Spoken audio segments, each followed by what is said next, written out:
নমস্কার, নিউজ 18 বাংলার সোজা সাপটায় আপনাদের প্রত্যেককে স্বাগত। আজকে সোজা সাপটা অনুষ্ঠানে আমার সঙ্গে যিনি আছেন তিনি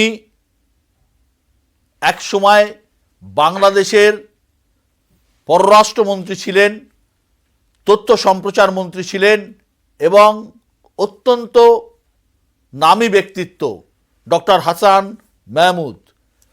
আগস্ট মাসের পর হাসান মাহমুদ সম্ভবত প্রথমবার বাংলা কোনো টেলিভিশন চ্যানেলে সোজা সাপটায় মুখোমুখি। হাসান সাহেব, প্রথমে বলবো যে আপনি ভালো আছেন তো? ভালো আছি। হাসান সাহেব, আপনার সাথে আমাদের অনেক দিনের পরিচয়, আপনাকে আমরা এর আগেও ইন্টারভিউ করেছি। আপনার দীর্ঘদিনের রাজনৈতিক জীবন, বহু বছরের সাংসদ, আপনি তথ্য সম্প্রচার মন্ত্রী ছিলেন, দেশের বিদেশ মন্ত্রী ছিলেন। দেশের বাইরে কেমন কাটছে আপনার জীবন? দেশের বাইরে ভালো আছি, শারীরিকভাবে ভালো আছি, কিন্তু দেশকে অবশ্যই মিস করি এবং দেশের নেতাকর্মীদের মিস করি, পরিচিত জনদের মিস করি, দেশকে মিস করছি ডেফিনেটলি। কি হবে আওয়ামী লীগের ভবিষ্যৎ? আওয়ামী লীগের এরকম বিপর্যয়কর অবস্থা অতীতেও হয়েছে। ৭৫-এর পর বঙ্গবন্ধু শেখ মুজিবুর রহমানকে সপরিবারে হত্যা করা হয়েছিল ৭৫-এ, এবং এর পরের যে ফ্রন্ট র্যাঙ্কিং লিডার ছিল, জাতীয় ৪ নেতাকে হত্যা করা হয়েছিল, সমস্ত নেতাদেরকে, অনেক কর্মীদেরকে গ্রেপ্তার করা হয়েছিল, হাজার হাজার নেতাকর্মী ভারতে পালিয়ে গিয়েছিল তখন, এবং তখন জয় বাংলা নিষিদ্ধ করা হয়েছিল। তখন ৭৫-এর পরে তখন পরিবর্তিত পরিস্থিতিতে তখনও পাকিস্তানের সাথে ঘনিষ্ঠ সম্পর্ক স্থাপন করা হয়েছিল, এমনকি কেউ কেউ তখন পাকিস্তানের সাথে কনফেডারেশন করার চেষ্টা করেছিল। এবং সেই বিপর্যয়কর পরিস্থিতি থেকে তখন বঙ্গবন্ধুর নাম নেওয়া যেত না, মুক্তিযোদ্ধারা পরিচয় দিতে সহজে পরিচয় দিতে পারত না, আজকের যে পরিস্থিতি। এবং সেই পরিস্থিতি থেকে আওয়ামী লীগ সেই পরিস্থিতির উত্তরণ ঘটিয়ে আওয়ামী লীগ দেশের রাষ্ট্র ক্ষমতায় জননেত্রী শেখ হাসিনার নেতৃত্বে, বঙ্গবন্ধু কন্যা জননেত্রী শেখ হাসিনার নেতৃত্বে 5 বার রাষ্ট্র ক্ষমতায়। আওয়ামী লীগ কখনো নিঃশেষ হয়নি, হবে না। আওয়ামী লীগ আবার সগৌরবে, স্বমহিমায় আওয়ামী লীগ অবশ্যই ফিরবে। কিন্তু আপনি বা শেখ হাসিনা কি কখনো আর বাংলাদেশ ফিরতে পারবেন বলে মনে করছেন? অবশ্যই যাব, অবশ্যই যাব। হাসান সাহেব, গত বছর 5ই আগস্ট বাংলাদেশ ছেড়েছেন শেখ হাসিনা, তারপরে 5 মাস কেটে গিয়েছে, অনেক কিছুই বদলেছে বাংলাদেশে। ওদেশে ভারত বিরোধিতা এখন চরমে, রোজই কেউ না কেউ কিছু না কিছু বলছেন। হ্যাঁ, ভারত বিরোধিতা আমাদের দেশের রাজনীতিতে এটি একটি অনুষঙ্গ, একটি পক্ষ, দল এবং কিছু গোষ্ঠী আছে, তাদের রাজনীতিটাই হচ্ছে ভারত বিরোধিতা করা। এবং আওয়ামী লীগের বিরুদ্ধে যে সমস্ত রাজনৈতিক দল, তাদের মূল কাজ কিন্তু ভারত বিরোধিতা করা এবং হিন্দু সম্প্রদায়ের বিরোধিতা করা, এবং দেশকে আপনার কেউ কেউ ইসলামিক রাষ্ট্র বানানোর চিন্তা ভাবনা করে, স্লোগান দিয়ে কেউ কেউ আবার তালেবানি রাষ্ট্র বানানোরও স্বপ্ন দেখে। সুতরাং এই তালেবানি রাষ্ট্র বানানো এবং দেশকে পাকিস্তানের পর্যায়ে নিয়ে যাওয়া, এগুলোর সাথে ভারত বিরোধিতা, এগুলো সব একই সূত্রে গাঁথা। বাংলাদেশের সাধারণ মানুষের মধ্যে ভারত বিরোধিতা অতটা নেই, কিন্তু এই যে ভারত বিরোধিতা তৈরি করা হচ্ছে, এর মূলে আপনাদেরই সরকার ছিল। ভারত বিরোধিতা আমাদের সরকারের সময় অনেক কমে এসেছিল। এবং দেখুন, এক সময় ট্রানজিট দেওয়াটা বাংলাদেশে একটা গালি ছিল। ট্রানজিট সেটি বাস্তবতা, এখন হচ্ছে ট্রানজিট, ট্রান্সশিপমেন্টও হচ্ছে। এবং এগুলো 2009 সালের আগে এগুলো বলারও কোনো সাহস ছিল না। এই যে আমাদের সময় আসলে আমাদের সরকারের সাথে ভারত সরকার, ভারতের জনগণের যে সম্পর্ক স্থাপিত হয়েছে, সেটির কারণে উভয় দেশ লাভবান হয়েছে, বাংলাদেশও লাভবান হয়েছে, ভারতবর্ষও লাভবান হয়েছে।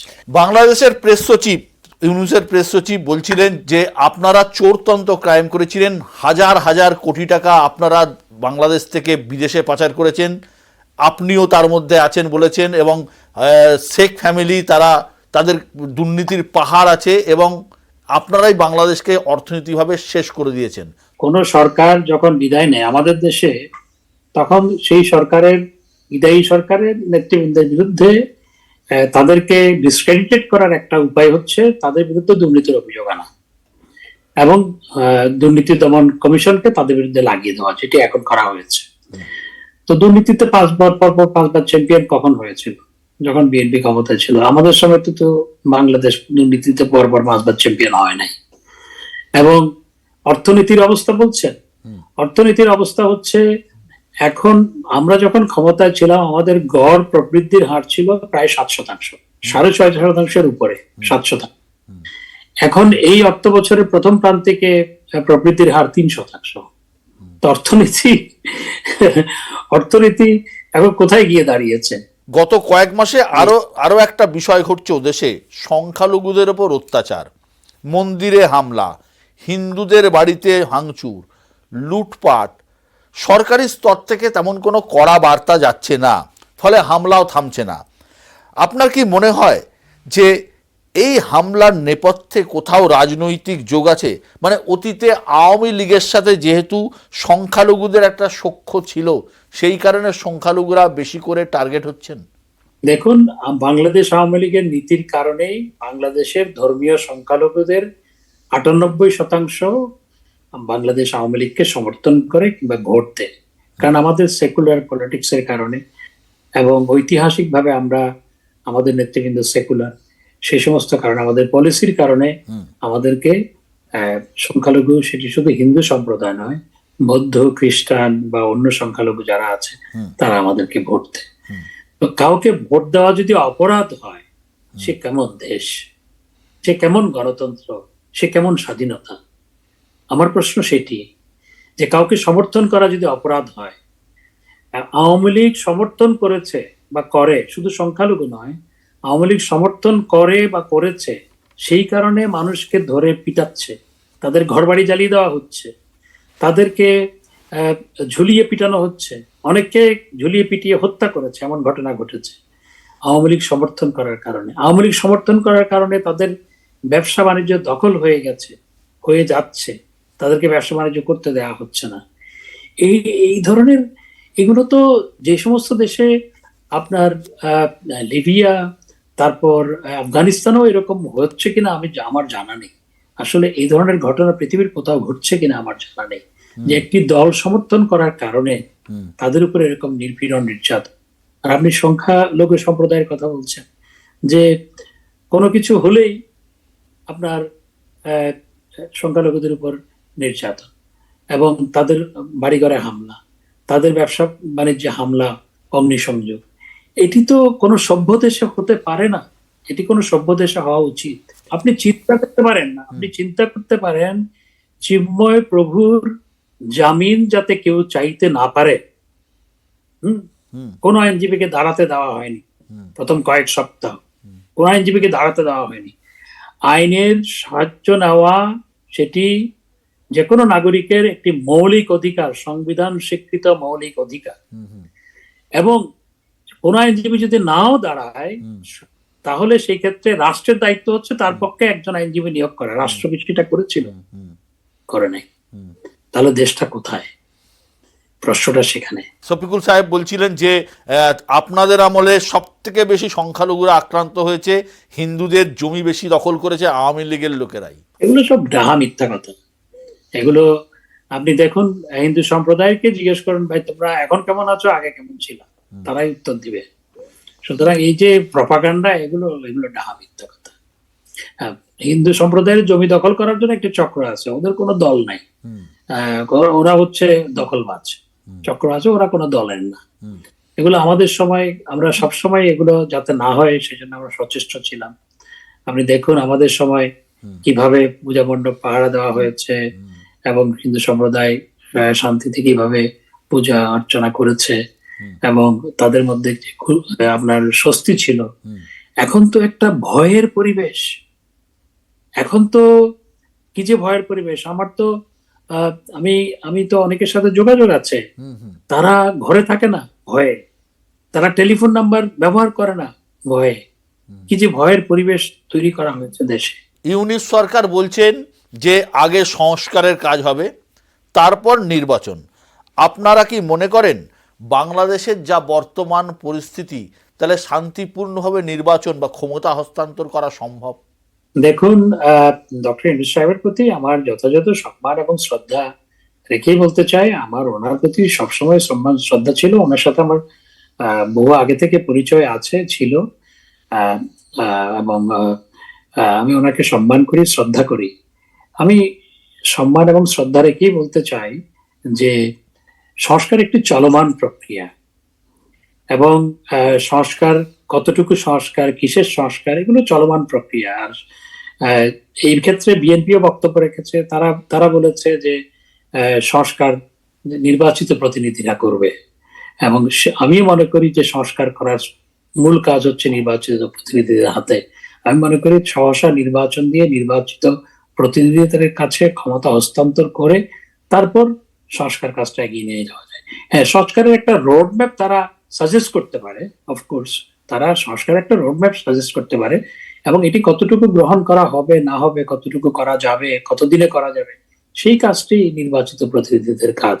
আর সেই নির্বাচিত প্রতিনিধি নির্বাচন করার জন্য তো একটা সুষ্ঠু, অবাধ, সুষ্ঠু, নিরপেক্ষ নির্বাচন লাগবে, এবং সেই নির্বাচন অবশ্যই আওয়ামী লীগকে নিয়েই হতে হবে। যেই দল দেশের স্বাধীনতায় নেতৃত্ব দিয়েছে, যেই দল বারবার দেশের রাষ্ট্র ক্ষমতায় এসেছে, যেই দলের নেতৃত্বে দেশ খাদ্যে স্বয়ংসম্পূর্ণ হয়েছে, যেই দলের নেতৃত্বে জননেত্রী শেখ হাসিনার নেতৃত্বেই প্রকৃতপক্ষে দেশ খাদ্যে স্বয়ংসম্পূর্ণ হয়েছে, এবং স্বল্প আয়ের দেশ থেকে মধ্যম আয়ের দেশে উন্নীত হয়েছে, এবং যেই দলকে দেশের প্রায় অর্ধেক মানুষ সমর্থন করে, তাদেরকে বাদ দিয়ে, তাদেরকে দমিয়ে রেখে যদি নির্বাচন হয়, সে নির্বাচনও তো কখনো গ্রহণযোগ্য হবে না। কিন্তু আপনারা নির্বাচন লড়ার মতো জায়গায় আছেন? অবশ্যই আছে। আমি মনে করি নির্বাচনে যাতে আওয়ামী লীগ আপনার দলগতভাবে অংশগ্রহণ করতে পারে, সেটি করার দায়িত্ব এই আপনার অন্তর্বর্তীকালীন সরকারের। কারণ আপনি একটা স্কুইজ আওয়ামী লীগ দিয়ে নির্বাচন করবেন, সেই নির্বাচন কখনো গ্রহণযোগ্য হবে না। এবং নির্বাচন করতে হলে একটি অবাধ, সুষ্ঠু, নিরপেক্ষ নির্বাচন হতে হবে, এবং সেখানে আওয়ামী লীগ, বিএনপি, সবাই, অন্যান্য দল যারা আছে, সবাই অংশগ্রহণ করার পর যারা নির্বাচিত হবে তারা দেশ চালাবে। সেটি যদি যেই দলেই হোক, তারাই দেশ চালাবে, কিন্তু তো কোনো আপত্তি নেই। কিন্তু নির্বাচনটা অবশ্যই সবার জন্য লেভেল প্লেইং ফিল্ড হতে হবে। একদম। যে আওয়ামী লীগের জন্য এক ধরনের ফিল্ড, আবার বিএনপির জন্য আরেক ধরনের ফিল্ড, জাতীয় পার্টির জন্য এক ধরনের ফিল্ড, আবার জামাত ইসলামের জন্য আরেক ধরনের ফিল্ড, এইটা তো হলে সেটা কোনো সুষ্ঠু, অবাধ, নিরপেক্ষ নির্বাচন হবে না। সবার জন্য একটি লেভেল প্লেইং ফিল্ড দরকার। উইদাউট লেভেল প্লেইং ফিল্ড নির্বাচন হলেও সেটি কোনো গ্রহণযোগ্য নির্বাচন হবে না। হাসান সাহেব, আপনি আমাকে একটা জিনিস বলুন, বাংলাদেশটা চালাচ্ছে কারা?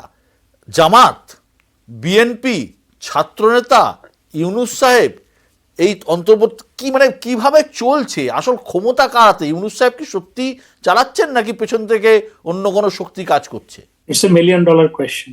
It's a good question, but it's $1 million question. এবং সেটা আমারও প্রশ্ন। আমি দেখি যে শহীদ মিনারে দাঁড়িয়ে ছাত্র নেতারা বা সমন্বয়করা যখন বলে, তখন আবার আপনার অন্তর্বর্তীকালীন সরকার তার অনেক কিছু শোনে। আবার 200 ছাত্র গিয়ে যখন সচিবালয়ের সামনে গিয়ে বলে আমরা পরীক্ষা দিব না, তখনও সেটা শোনে। তারপর এই জন্য আমার প্রশ্ন হচ্ছে আসলে কার হাতে ক্ষমতা? এবং আমার মাঝে মধ্যে প্রশ্ন জাগে, ডক্টর মোহাম্মদ ইউনূস সাহেব, যার প্রতি যথাযথ সম্মান এবং শ্রদ্ধা আমার আছে, বরাবরই ছিল, আমার মাঝে মধ্যে মনে হয় তিনি কি আসলে জিম্মি কিনা, সেটিও আমার মনে প্রশ্ন জাগে। বা এটি তার এজেন্ডা কিনা, তাদের মাধ্যমে তিনি বাস্তবায়ন করছেন কিনা, সেটিও প্রশ্ন জাগে। আসলে ক্ষমতাটা কার হাতে, সেটি নানা একটা বড় প্রশ্ন। কদিন আগে একজনের বক্তৃতা শুনছিলাম আমি, যে সামাজিক যোগাযোগ মাধ্যমে বাংলাদেশে বসেই বক্তৃতা দিচ্ছিলেন। উনি বলছেন যে ক্ষমতার অনেকগুলো বলয়, যে কয়েকটা বলয় ক্ষমতার, তো আসলে কে চালাচ্ছে, that's a big question. Sheikh Hasina দেশ ছাড়া, খালেদা জিয়া চিকিৎসার কারণে দেশের বাইরে, তারেক জিয়ার বিরুদ্ধেও মামলার পাহাড়, তাহলে মানে ইউনূস তো ফাঁকা মাঠে একা গোল করে যাচ্ছেন। না, মাঠ ফাঁকা থাকে না। বেগম জননেত্রী শেখ হাসিনা দেশের বাইরে বলে তার লক্ষ লক্ষ কোটি কোটি সমর্থক ফলোয়ার দেশে আছে। জননেত্রী শেখ হাসিনাও very much in the country, কারণ জননেত্রী শেখ হাসিনার সাথে সবার সাথে যোগাযোগ আছে। এটি তো 20 বছর আগের দেশ নয়। 20 বছর আগে আপনার পক্ষে সম্ভব ছিল না সবার সাথে কমিউনিকেট করা, এখন তার পক্ষে কমিউনিকেট করা খুবই সহজ সম্ভব, এবং সবার সাথে উনি কথা বলেন, অনেকের সাথে কথা হয়, আপনারা দেখতেও পান মাঝে মধ্যে এগুলো লিক হয়। বেগম খালেদা জিয়া চলে গেল, তার দল তো আছে, তার দলের নেতৃবৃন্দ আছে, এবং তারেক রহমান তো গত 17 বছর ধরেই 17-18 বছর ধরেই দেশের বাইরে, দেশের বাইরে থেকেই তো তিনি তার দলকে নেতৃত্ব দিয়ে যাচ্ছেন। সুতরাং জননেত্রী শেখ হাসিনা দেশের বাইরে, বেগম খালেদা জিয়া চিকিৎসার জন্য বাইরে গেছেন, তারেক রহমান দেশের বাইরে, এই জন্য খুব পুলকিত হওয়ার কোনো কারণ আমি, অর্থাৎ যারা এখন দেশ চালাচ্ছে তাদের খুব পুলকিত হওয়ার কোনো কারণ আমি দেখি না। কারণ যখন রিক্সাওয়ালারাও যখন একটা মিছিল করে তখন বলে যে এই যে স্বৈরাচার ফেরত এসছে রিক্সাওয়ালা হয়ে, যখন নার্সরা মিছিল করে তখন বলে যে স্বৈরাচার ফেরত এসছে নার্স হয়ে, যখন আপনার মাজারের যারা ভক্ত খাদেন তারা যখন মিছিল করে বলে এই স্বৈরাচার ফেরত এসছে আপনার মাজারের খাদেম হয়ে। সুতরাং ওনারা তো সবার মধ্যেই শেখ হাসিনাকে দেখার চেষ্টা কিন্তু করেন। আপনার